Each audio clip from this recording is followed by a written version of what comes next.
Hey guys, welcome back to today's video. Today is Monday, August 8th, 2022, and today we are going to be talking about the state of Michigan again. Except this time, it's yet another Republican Party scandal. The Trump-backed GOP nominee, not candidate, but yes, the nominee that was chosen by the state convention is now under a criminal investigation for potentially because this is a media website, not because it isn't true, possibly there is the possibility that he tampered with voting machines according to these documents that have been released. Just last evening, there was a big news drop released on this attorney general candidate in which they found that he was actually tampering with election machines that were utilized during the 2020 election. And the reason why he tampered with them or illegally tried to seize and obtain them was because of the idea that the 2020 election was in fact stolen. This big lie that President Trump has been perpetuating ever since his loss of the presidency has been something that many candidates have decided to run on. But running on something versus acting on something are two very different things. And in this race, we have the Michigan Republican candidate actually under criminal investigation for this tamperment. This is something that simply completely pushes against the idea that Republicans would like to push, that they are the party of election security, that they are the party of law and order, and it simply doesn't add to an already doomed Michigan Republican Party in this election cycle. I mean, headline after headline was released yesterday and this morning talking about this attorney general to a point where now the attorney general, Democrat, not the one who had been involved in this, is now calling for a special prosecutor involving her own opponent. Now, some people might say this and say this candidate, this Michigan attorney general, is scared. And to be quite honest with you, I mean, this race was already going to be competitive. It was going to be more competitive than the governor's race. If Whitmer was going to win the governorship, there was no guarantee that the attorney general's race was going to go to the Democratic Party. I mean, looking at the 2018 results in 2014, the Democrats underperformed in both of these elections. 2018, Gretchen Whitmer won by 10. Dana Nessel won by about 3 points, less than that across the state. In 2014, Bill Schuette, who actually ran for governor in 2018 against Gretchen Whitmer, won this race by about 8 points. The governor election was decided by about 4 in 2014. So to see the state of Michigan go from the governor election overwhelmingly more Republican, at least to a point where if this governor election in 2022 was going to be more competitive, it indicates that the governor's race and the attorney general's race, more specifically focused on the AG race, was going to be within play for the Republican Party. But now, following this criminal investigation, there is a very real possibility that the entirety of this candidate's credibility is thrown out. This is the candidate that was chosen by the Michigan Republican Party. They held a convention on April 23rd. They do not hold primaries for attorney general. And Donald Trump, of course, wholeheartedly endorsed the nominee here, Matthew DePerno. He was someone that received President Trump's endorsement very early on. The Michigan Republican Party backed him as well. And by the time you got to the convention, you found that the race ultimately ended up going to the Trump-endorsed candidate. And heading into the general election, you find that this Trump-endorsed candidate actually seems to be polling better in the most recent one from July 5th through 8th than any other Republican candidate for governor, because at that point in time, the primaries had not yet been held. To see this Republican perform better than top Republicans on the top of the ticket means that, again, only confirming what we saw in 2018 and 2014, that the attorney general's race is much more favorable to Republicans than the governor's race. And that could have happened this time around. But I'm not confident that it does happen, and I also think it really just limits the Republican Party's ability to win in the state of Michigan. Having your prominent attorney general candidate under criminal investigation for literally tampering with voting machines, these are things that the GOP has tried to accuse Democrats of doing. The entirety of their election in 2000 Mules, BS documentary is that the election was stolen because of tampering and ballot harvesting and all of these, charges they bring against the Democratic Party, completely unfounded, by the way. I would encourage you, if you want to laugh, watch the 2000 Mules documentary because it is extremely comical. But, looking at the way that the 2020 election was treated as an unfair and, illegitimate election is quite unfortunate.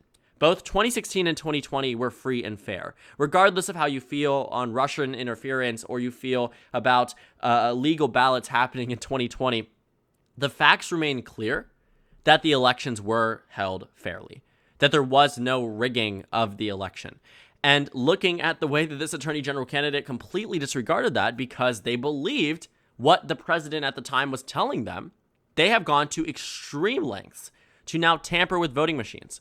Reading a bit deeper into this, you will find that in specific parts of the state, this is where it actually happened. But we can go ahead and take a look, because what they found was that the Attorney General's office and the Michigan State Police for the past couple of months have been investigating a series of voting machine breaches that took place in multiple counties last year.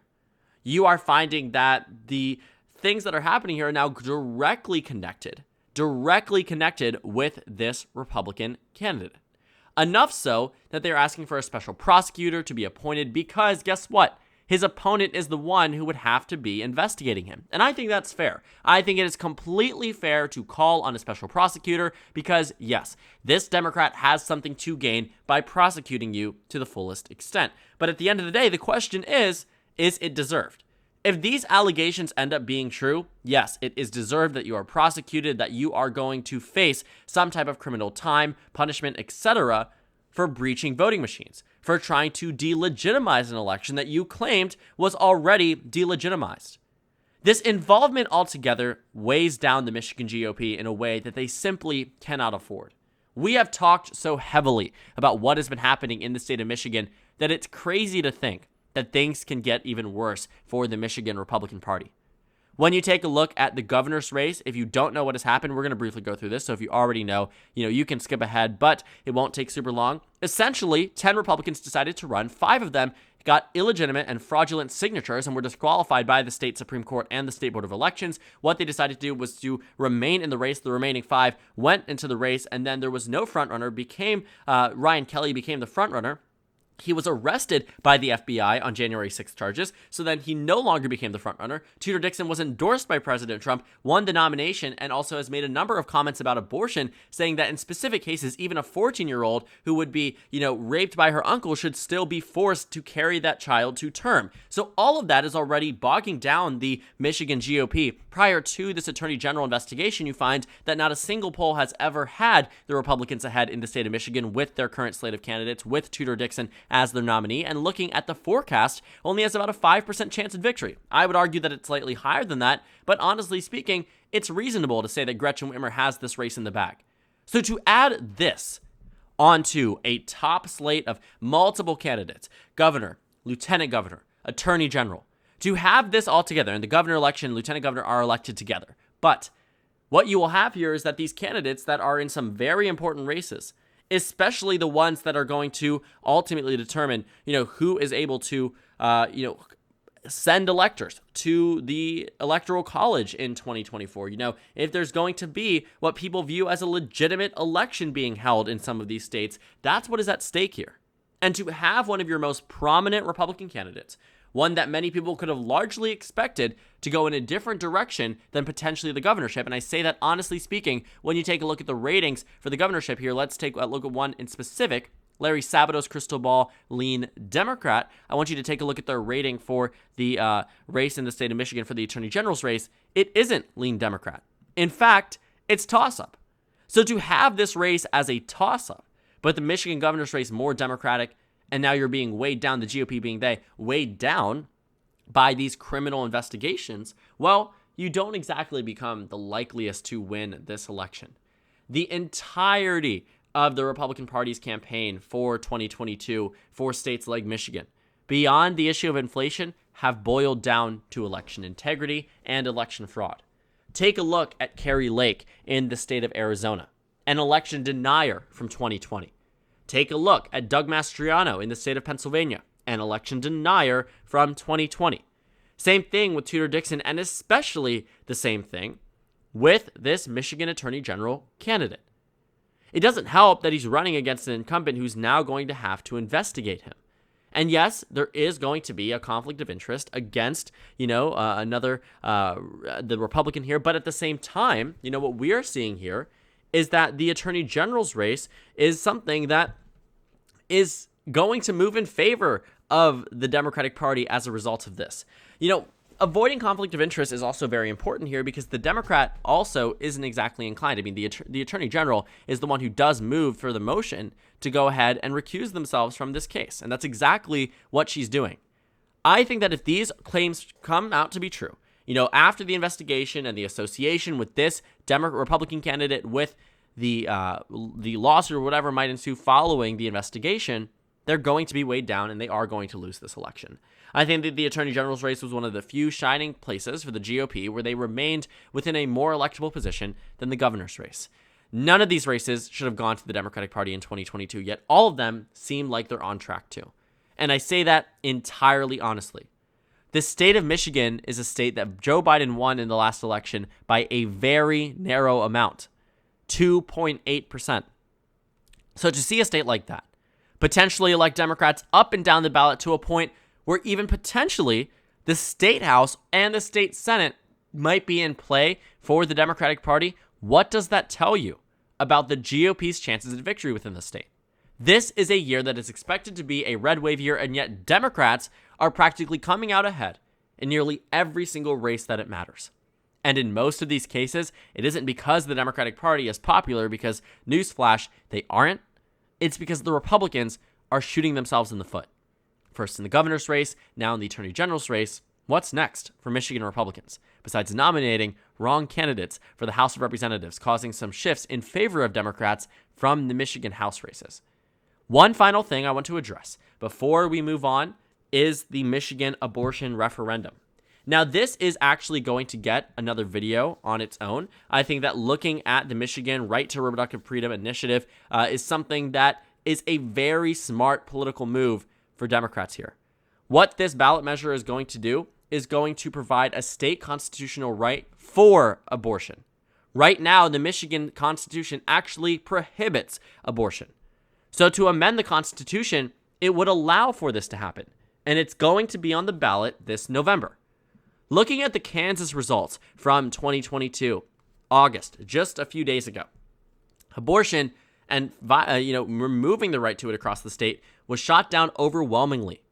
The Kansas Constitution was not amended to remove protections for abortion rights, and this proposition failed by 18 points in a state that Donald Trump won by 15 points.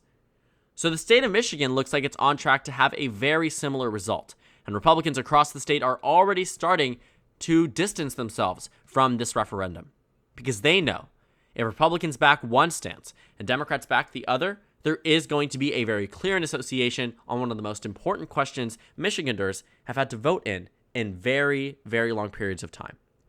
The Michigan Right to Reproductive Freedom Initiative is going to help the Democratic Party, and it is a very strong political move because it's one that will boost Gretchen Whitmer and other candidates in terms of their chances at victory, and that's exactly what's going to be utilized against this Attorney General candidate in addition to these criminal charges.